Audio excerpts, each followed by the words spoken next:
قرآن حکیم، سیرت النبی صلی اللہ علیہ وآلہ وسلم، احادیث مبارکہ، فقہی مسائل کا بیان اور بہت کچھ انشاءاللہ تعالی جید علماء کرام کے ساتھ۔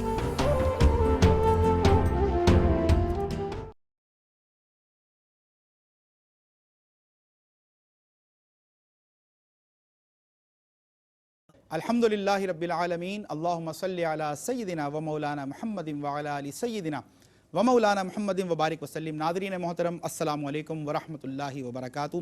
You are watching right now on ARYQTV a very exclusive program اسلام اور تصور ولایت۔ بہت ضرورت ہے اس امر کی کہ اصلاح کی جائے ان مسکنسیپشنز کی جو ہمارے معاشرے میں، ہماری سوسائٹی میں پائے جاتے ہیں، اور آپ کو پتہ ہے، روایت ہے، ٹرینڈ ہے الحمدللہ ARYQTV کا کہ جس کانسیپٹ کو بھی لے کر، جس تصور اسلام کو لے کر بھی ہم نے دیکھا کہ معاشرتی سطح پر کوئی کمی پائی جاتی ہے، کوئی اصلاح کی ضرورت ہے، تصحیح کی ضرورت ہے، تو وہیں الحمدللہ اللہ کے فضل و کرم سے ARYQTV نے اپنا کردار ادا کیا، اور اسی سعی، اسی کاوش کی ایک کی آپ سمجھ لیں کڑی ہے کہ یہ پروگرام آپ ملاحظہ کرتے ہیں، اسلام اور تصور ولایت۔ اس سلسلے کی آج یہ چوتھی یعنی کہ 4th ایپیسوڈ آپ ملاحظہ کر رہے ہیں، اور آج کا جو موضوع ناظرین منتخب کیا گیا ہے وہ بہت انٹرسٹنگ ہے، اور میرا کم سے کم پسندیدہ موضوع ہے کرامات اولیاء اللہ۔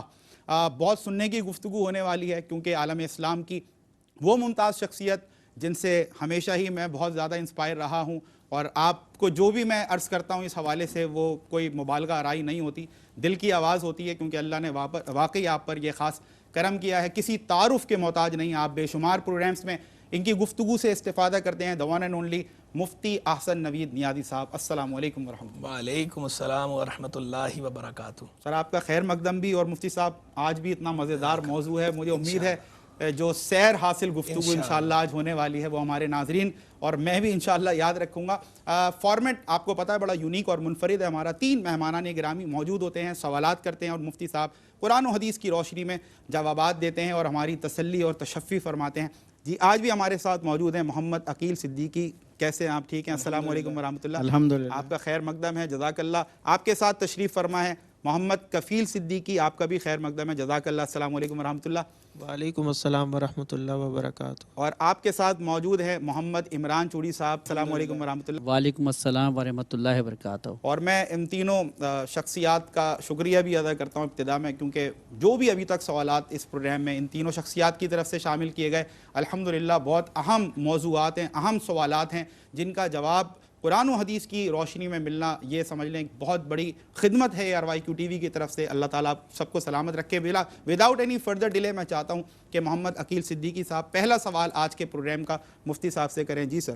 مفتی صاحب میرا یہ پہلا سوال یہ آپ سے ہے کہ کرامات اولیاء میں شرعی حیثیت کیا ہے؟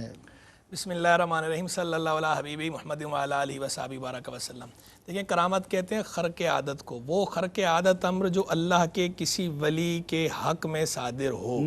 خرق عادت کا مطلب ہوتا ہے عادت پھاڑنا، یعنی عادت کے برخلاف۔ اس عالم کے اندر عادت الہیہ جاری ہے کہ اسباب کو مسببات سے مربوط کیا ہوا ہے، کاز اینڈ افیکٹ کی دنیا ہے، تو اس کے اندر اسباب ہوتے ہیں، تو کچھ اسباب ظاہری ہوتے ہیں، کچھ مخفی اسباب ہوتے ہیں۔ ظاہری اسباب کے بغیر جو کام ہو جائے اسے کہا جاتا ہے خرق عادت، کہ عادت کے برخلاف ایسا ہوا۔ اب جو خرق عادت ہوتا ہے اگر وہ نبی سے صادر ہو اور وہ نبی اعلان نبوت سے قبل وہ بات صادر ہو تو اسے کہتے ہیں ارہاس۔ الف رے ہے، 2 چشمی ہے جو ہوتی ہے، الف اور صاد، ارہاس۔ اور نبی سے اعلان نبوت کے بعد صادر ہو تو اسے کہتے ہیں معجزہ۔ اور اگر اللہ کے کسی ولی سے صادر ہو تو اسے کہتے ہیں کرامت۔ اور اگر کسی عام مومن سے صادر ہو تو اسے کہتے ہیں معونت، عین کے ساتھ، معونت، عین اور آخر میں تے ہے، تلوار والی تے۔ صحیح۔ اور اگر وہ کسی فاسق سے یا کسی کافر سے صادر ہو جائے تو اسے کہا جاتا ہے استدراج۔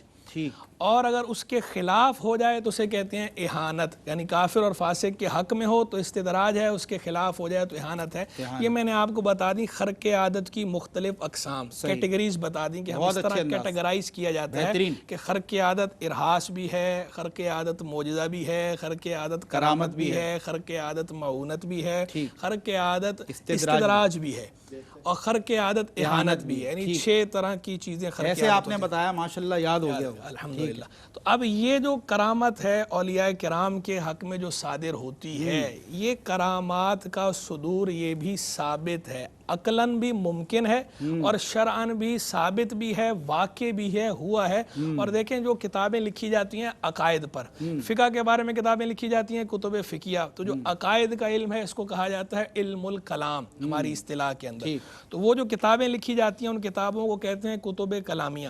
تو ہمارے عقائد پر جو کتابیں لکھی جاتی ہیں ان کتابوں کے اندر آج سے نہیں یعنی صدیوں سے باقاعدہ چیپٹر قائم کر کے علماء یہ بات ذکر کرتے ہیں کہ کرامات الاولیاء حق، اولیاء کی کرامات حق ہیں یعنی ثابت ہیں۔ حق کا معنی ہے ثابت، یعنی اولیاء کی کرامات ثابت ہیں۔ اور دیکھیں خود کتاب و سنت سے بھی اولیاء کی کرامات کا صدور ثابت ہے۔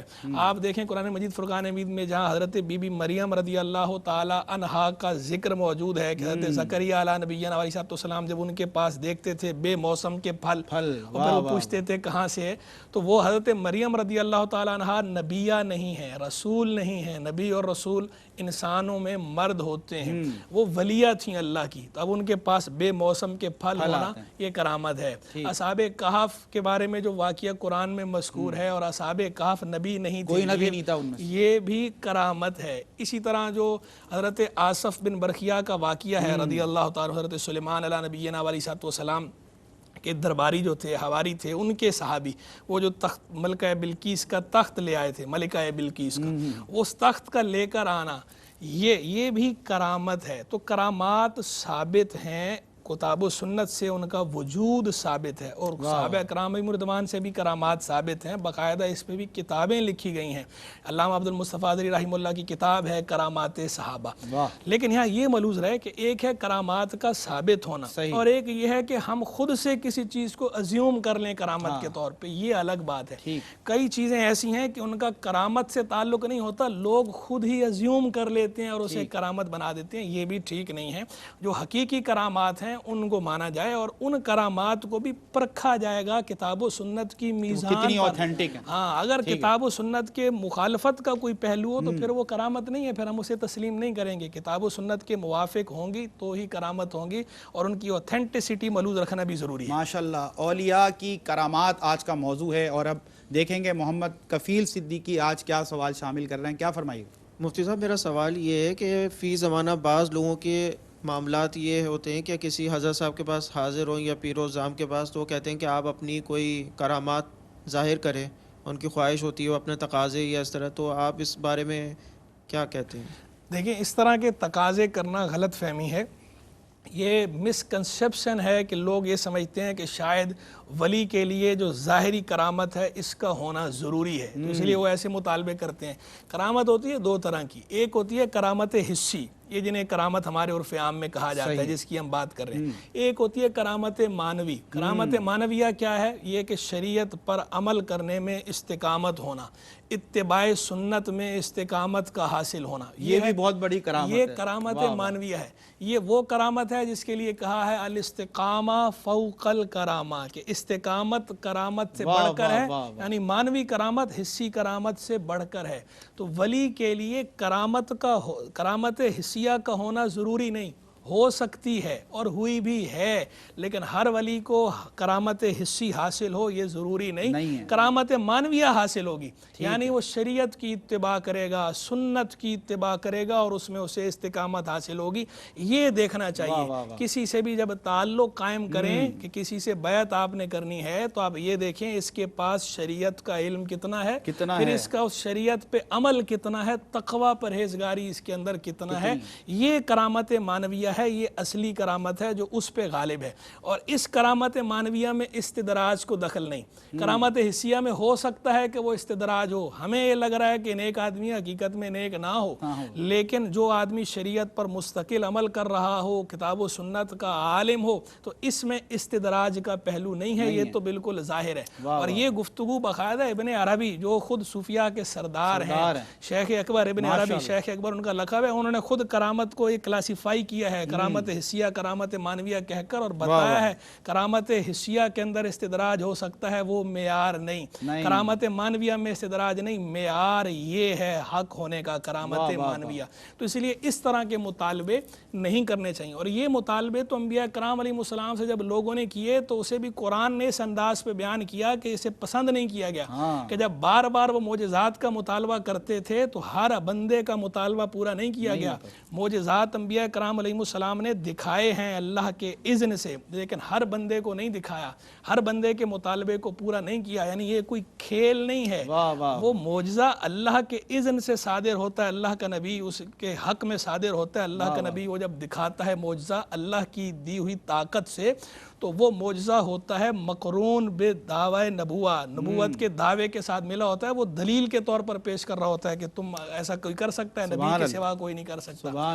لیکن جو ولی ہوتا ہے چونکہ اس نے کوئی دعوی نبوت نہیں کرنا، نہ ہی ولی نے کوئی چیلنج کرنا ہے، تحدی کا پہلو نہیں ہے، تو اسے یہ حکم بھی نہیں، اور نہ ولی ایسا کرتا ہے کہ بول بول کے کرامتیں دکھا رہا ہو یا فرمائشی اس سے کی جائیں، کوئی فرمائشی پروگرام نہیں ہے، نہ ہی یہ ہے کہ آپ اس کو کہیں، نہ وہ خود یہ کہتا ہے کہ آؤ میں تمہیں کرامتیں دکھاؤں، اور نہ کوئی سچا ولی اس لیے بیٹھا ہوا ہے کہ نہ سچے ولی کا یہ کام ہے کہ اس طرح قانون قدرت سے چھیڑ چھاڑ کی جائے یا دکھایا جائے، تو یہ معیار نہیں ہے۔ معیار جو ہے وہ کتاب و سنت پر عمل ہونا، کتاب و سنت کا علم ہونا، استقامت ہونا شریعت کے اندر، یہ معیار ہے، اور اس کا مطالبہ بہرحال کریں گے۔ کسی کے ساتھ تعلق قائم کرنا ہے تو پہلے دیکھیں کہ کتاب و سنت کے علم اور کتاب و سنت پر عمل اس میزان پر یہ کتنا پورا ہوتا ہے۔ سبحان اللہ سبحان اللہ۔ اور یہ خلاصہ کلام ناظرین یہی ہوا کہ پرکھیں اس بات پر کہ جو اللہ کا ولی ہے تو ظاہری جو اس کے اعمال ہیں کس طریقے سے وہ شریعت کا پابند ہے اور کس استقامت کے ساتھ وہ شریعت کا پابند ہے۔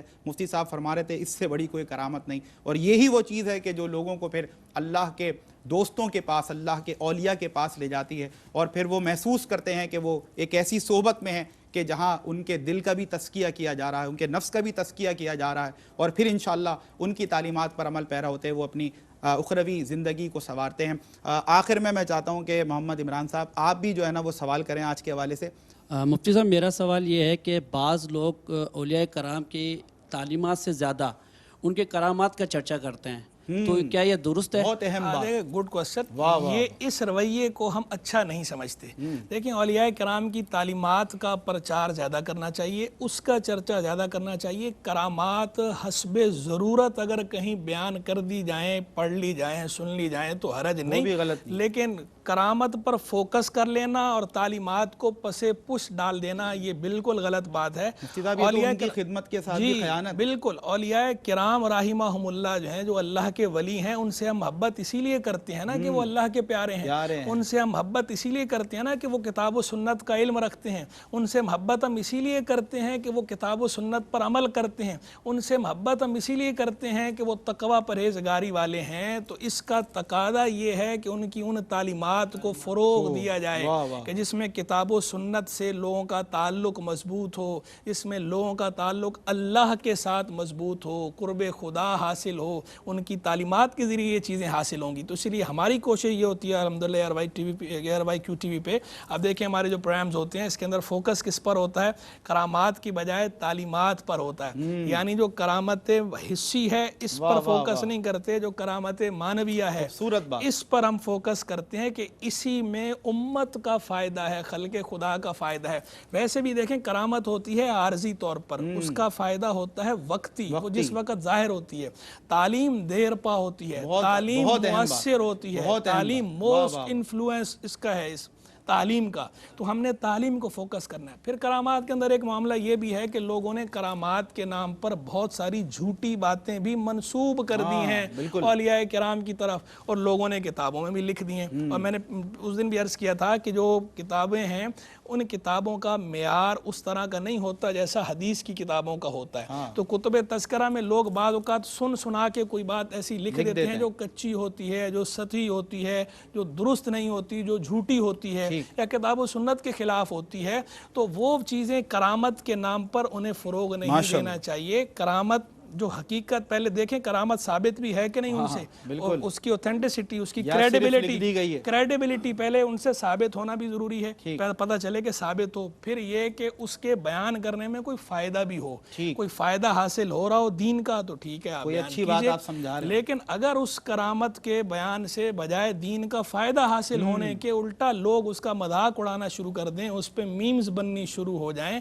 تو یہ اچھی بات نہیں ہے کہ آپ ایسے میں لوگوں کو خود موقع فراہم کریں ان بزرگان دین کی توہین کا۔ تو ان بزرگان دین کے ساتھ تعلق کی صداقت بھی اسی پر منحصر ہے کہ آپ ان کی نیک نامی کا باعث بنیں، ان کی بدنامی کا باعث نہ بنیں، اور جو باتیں اس طرح کی ان کی طرف غلط منسوب ہیں ہم اس کا رد کریں، اسے ہم بجائے بیان کرنے کے اس کا رد کریں، ہم انہیں مانتے ہی نہیں ہیں۔ ٹھیک، ڈس اون کر دینا ناظرین کافی ہے، کسی چیز پر آپ مباحثہ کرنے کسی سے بیٹھ جائیں وہ اس کا کوئی پھر حاصل حصول نہیں ہے، اور جو ظاہر سی بات ہے آپ کے ہم تک کتابوں کے ذریعے دیگر ذرائع سے جو ہم تک ایسی اوتھینٹک کرامات پہنچی ہیں جن پر ظاہر سی بات ہے کہ میں اور آپ بھروسہ کر سکتے ہیں، ٹرسٹ کر سکتے ہیں، ان کو ہمیں لینا چاہیے، لیکن ایسی جو بھی کرامات ہیں مفتی صاحب نے جو ریفرنسز دیے اور ہر زاویے سے اتنے اختصار کے ساتھ بھی آپ نے ہر زاویے سے کوشش کی کہ اس پہلو کو اجاگر کیا جائے کہ جو کسی بھی کرامت کو کرامت ماننے کے لیے ضروری ہے، تو یہی ہمارا مقصد ہے، یہ اوتھینٹک انفارمیشن،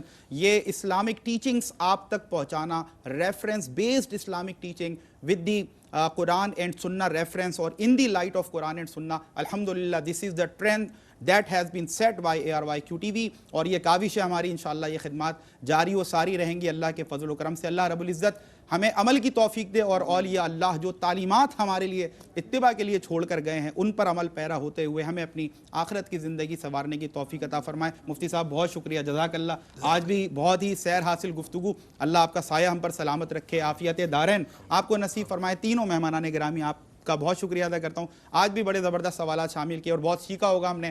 اولیاء اللہ کی کرامات آج کا موضوع رہا، اگلے موضوع کے ساتھ انشاءاللہ پھر سے حاضر خدمت ہوں گے، تب تک کے لیے اپنے میزبان سمیر احمد کو دیں اجازت۔ السلام علیکم ورحمۃ اللہ وبرکاتہ۔